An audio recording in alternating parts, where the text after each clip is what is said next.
Welcome back, sheeple, to another review of a game. This time it is Murderthon, a recent fixation I've had where I've been playing it a whole lot. And maybe you could tell there's a little theme within my channel so far of Dead by Daylight inspired games. That is no coincidence, I just keep playing them. They keep popping up on my feed, so I'm like, okay, fine, I'll play it, and I play it and I get hooked. There's a whole Spawner episode about the hooks, where I keep riding that high, I keep going up, and up, and up, and then I gently float back down when I make a video on it, because then my fixation dies down because I get burnt out. If that part goes black, by the way, you know why. The Nickelodeon CEO came out and hired hitmen to strike me down and kill me for daring to defy my corporate overlords and posting a little SpongeBob clip. Yeah, I'm really sticking it to the CEOs. I'm posting a 15-second edited SpongeBob clip. Ooh. Anyways, Murderthon is a Dead by Daylight type of game that has some unique mechanics, but in its entirety is very similar to Dead by Daylight. You'll see in my background footage that I always have an item on me, and that's because when you spawn in the game, you have to pick an item that you want equipped that you will have with you for the rest of the game. You have 4 options when you first start: a medkit, a wrench, a hammer, and a electronic device. I don't know what to call it, and I can't remember what it's called.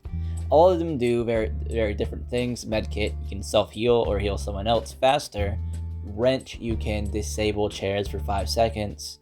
Hammer, you're able to rebuild pallets. And the electric device is able to show the hunter's location for, I think, 3 to 2 seconds. These aren't the only items in the game, though. There are 2 more items. The headbang, I think is what it's called, and the toolbox. Both you unlock by having a certain amount of time within certain things. The headbang gear you get by being in chase for 30 minutes in total, and you get the toolbox for decoding a total of an hour. And if you're feeling a little evil, a little bit devious, a little bit of the bad side, you're able to buy masks, which are the killers of the Murderthon game. And you're also able to buy add-ons that can buff that specific mask that you buy an add-on for. Staying on the topic of general things, the map design of the game is really good. With an abundance of things that you're able to kite through in order to get distance from the killer. For example, there's a bunch of vents around the place. You'll see me walk through them from time to time in the background footage. That is certain places that only the survivors can go through since they're only allowed to crouch. And there's also pallets you're able to drop down and stun the killer with, and also vault over. These are all placement spots that you will go to most of the time and you will be seeing, so it's never like you have to go out of your way to run towards them, you'll just go by them naturally. So it never really feels like you have a lack of options. In other words, if you get caught, it is your own fault, and you should feel terrible about yourself, and you should feel like you suck at video games, because you most likely do. The unique mechanics in this game are the closing doors and closing vents. If you go through a door 4 times, on the 4th beep, it will close on itself. And for the vent, if you sit in it for too long or walk through it too many times, it will also close on itself. The vent closes more often than the door, but it just makes sense for balancing sakes that it does that. And for this, it's really quite unique. I really enjoy this mechanic when I'm on the survivor side. When I'm on the hunter side, it frustrates the fuck out of me, because I'll already be having a terrible time trying to kill people, and then I'll walk through some random door some nobody walked through for 3 times for no reason and left, and now I'm stuck for 5 seconds because I was looking for somebody, and that is really annoying. But I'm not calling for a rework or a outright removal of the mechanic, because I like it and I like using it, because I even used it as a killer at times too. I also just wish these things were explained in tutorial somewhere. Maybe they do have a tutorial, I don't know. I didn't check every single menu, but from what I saw, there was not a tutorial, and it felt very frustrating to have doors close on me and I had no idea why that was happening, especially as a hunter.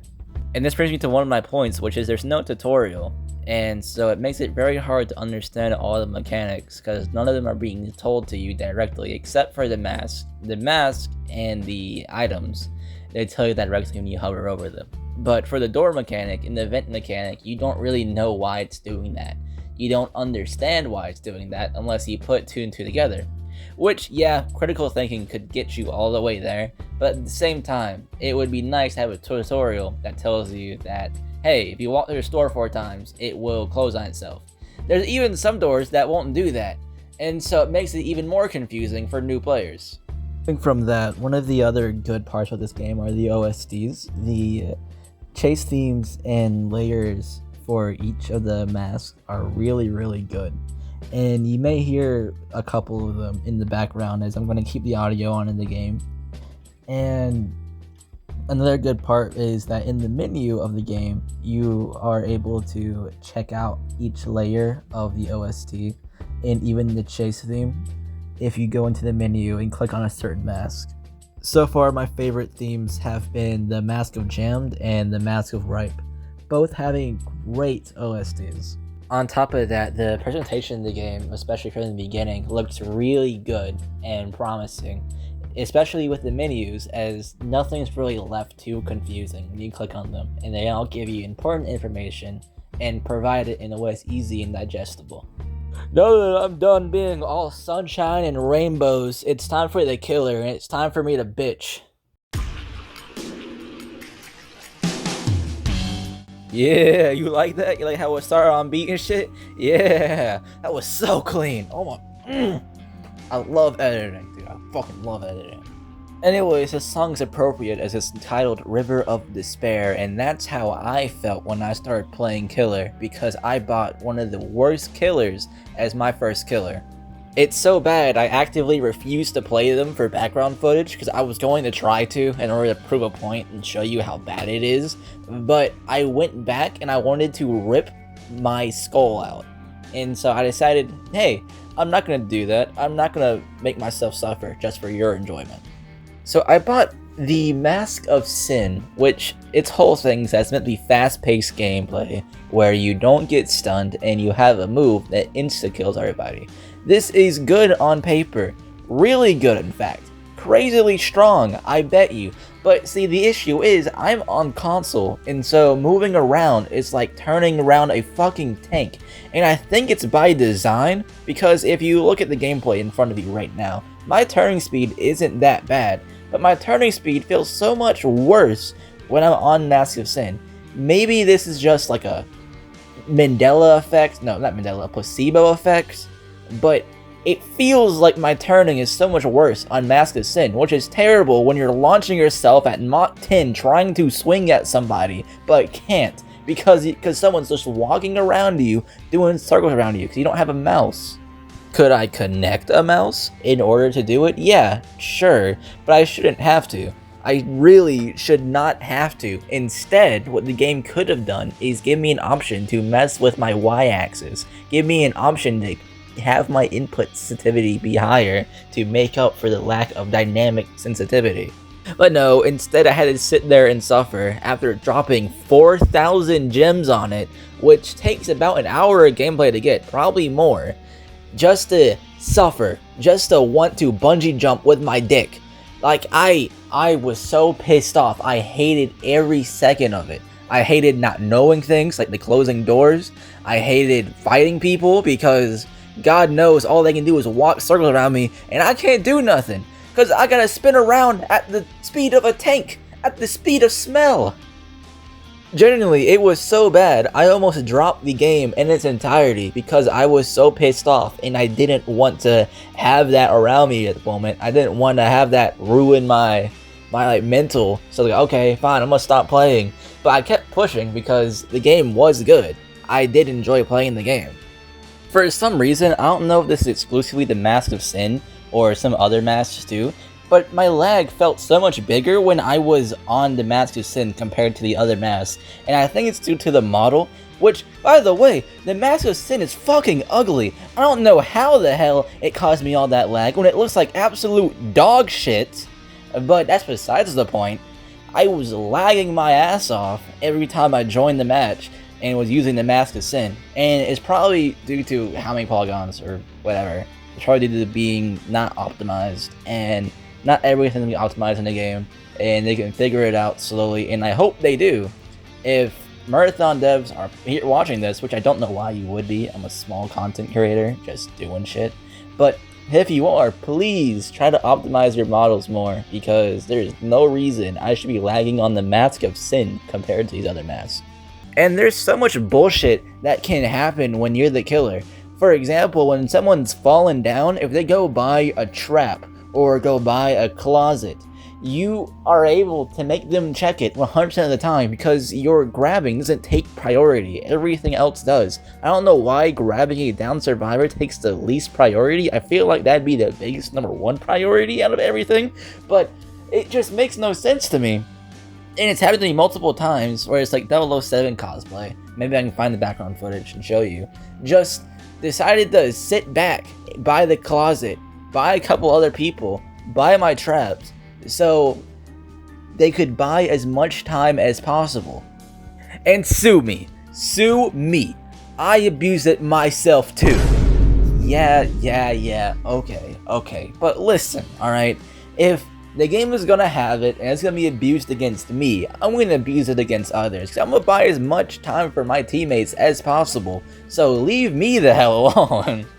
And so, it's frustrating being a killer, because not only is your turning speed slow as shit, not only do you not know anything from the doors closing, what the hell is that? Then you also have people who can abuse the fact that your pickup priority is the number, like 10th priority over everything else in the game.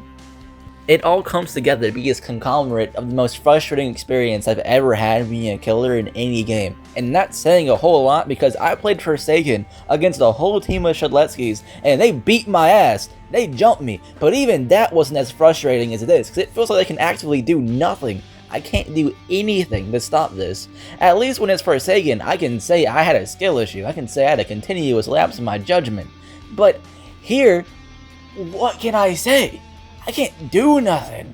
The ridiculous amount of invincibility people have when doing any action, such as dropping a pallet and getting out of a closet, there's been at least one time I can count where I've had somebody come out of the closet, I discovered them, and I tried to beat their ass like a conservative father, and I just can't, because they have invincibility frames, the government's protecting them or some shit like that. The hitbox is also completely inconsistent at times, feeling like I've attacked somebody and it's whiffed randomly for no reason when I've hit somebody right in front of me. Finally, moving from the negative Nancy portion of it all, the killer is fun to play at times when you're not using the Mask of Sin. Like, I used the Mask of Ripe, and the ability felt really good to use. You also have voice lines for each mask that are unique to that mask, so it never really feels like it's generic or lacking character. Also a passive that all killers have that I don't think is really shown anywhere, but when you're in a chase with a survivor, you're able to see scratch marks from where they are running, and they leave behind a path, making it easier to catch them. And there's also great sound design in this game, where it's very easy to tell where people are through closed doors, working generators, and footsteps. So it never really feels like the lack of information given to you, or that it's too difficult to find survivors, because if you just listen to what's happening around you, or look for work generators or generators that have gotten failed on their skill check, then it's really simple to find all of them. It for the killer portion though, so let's get into the survivor portion. Yo! Being a survivor is leagues easier than being a killer due to the amount of stuff that is at your disposal. It's very tuned to be survivor-sided, and it shows in every aspect of being a survivor. I still like being a survivor, and I still think that it's the best part of the game, but I do believe that they need to nerf survivors at some point, because it's very, very easy to win. The overabundance of pallets and vents everywhere makes it super easy to get away from killers. I think one of the best ways to help this is give the survivor less stamina. Have it be limited to like 100 or 110 or 150 rather than infinite. And it would also add a certain aspect of gameplay that would enrich the experience and make Survivor a bit harder to play. I get we don't want to make Forsaken 2.0 though, so I understand if you don't want to do that. It's also very easy to just hide in a closet and run away from the hunter in its entirety. The only way they could catch you is if they either saw you or they see your trail lead to the closet. Other than that, there's no way to tell because there's no way of seeing any crows or any movement or any noises because there's none that come out of the closet when you're in it. It's also hard to work as a team in this game as there's no way to tell where anybody is on your team, even when they're hurt. Unlike in IDV where they start glowing, which I would suggest for this game to have a indicator of where somebody is in your team. You could mark them as blue instead of red, and that would be great. I would love to see that, especially since I use the medkit very often. I would like to be able to heal my teammates, because healing your teammates increases your survivability drastically, but you never see anybody doing it because no one can find anyone because nobody's marked. Also, a small nitpick, I thought the commands keybind was going to pop up a list of commands I could do to warn the survivors that the killer's nearby or that I'm doing a generator or anything, but it instead was admin commands, and you gotta pay for it, which I understand having it be paid for, but I also want to say that why can we pay for admin commands? Why can you sell out the game like that? That's very weird. That's just bad. Don't sell out your game for admin commands. That sucks. And I understand you want monetization somehow, but add skins. Add something else other than just you can pay for admin commands, because that's not cool. And I don't think I've ever saw anyone actually use admin commands in the game, so I'm not sure if there's actually a paid product you can do to get admin commands. But at the same time, the option it being there in general freaks me out because you should not sell out your game like that. That is stupid by all means.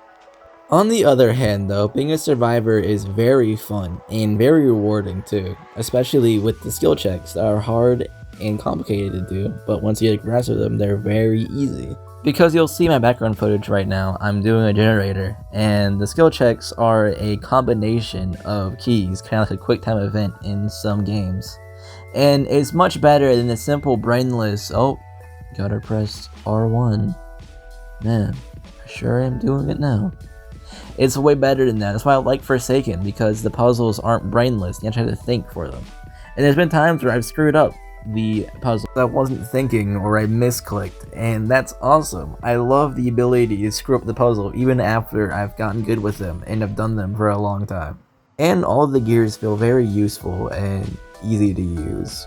For example, the item that I have right now, I just press a button and I will see the killer's location and it will beep for me. And all the gears feel very fun and intuitive to use, and there will be certain effects for certain items. For example, the wrench will make chairs glow and the hammer would make broken pallets glow, so you know where they are and you can use your ability on them. Which, by the way, just thought of this now, why can't the medkit make people who are hurt glow? I feel like that would be a good buff that would solve my healing issue. In general, I use the survivor a lot more than the killer, and even put in the setting to never be the killer on a couple times because being a survivor was so much easier and so much funner. Now let's move on from the survivor portion and get into the outro. In spite of my constant complaining about how survivor-sided it is and how bad the killer experience is, I still enjoyed it, and I still liked a lot of the game and had fun playing it, and even have up to an hour of generator time because I have the toolbox unlocked. So would I suggest this game to people? Yes, for sure. Especially since it's probably infinitely more fun with friends, but I will say that it just feels like Dead by Daylight repackaged on Roblox, because there isn't much that makes this game unique from Dead by Daylight. Definitely an 8 out of 10 game, and have fun playing it, and don't have fun if you aren't going to play it. I don't know. Just do what you want to do, I guess. And bye.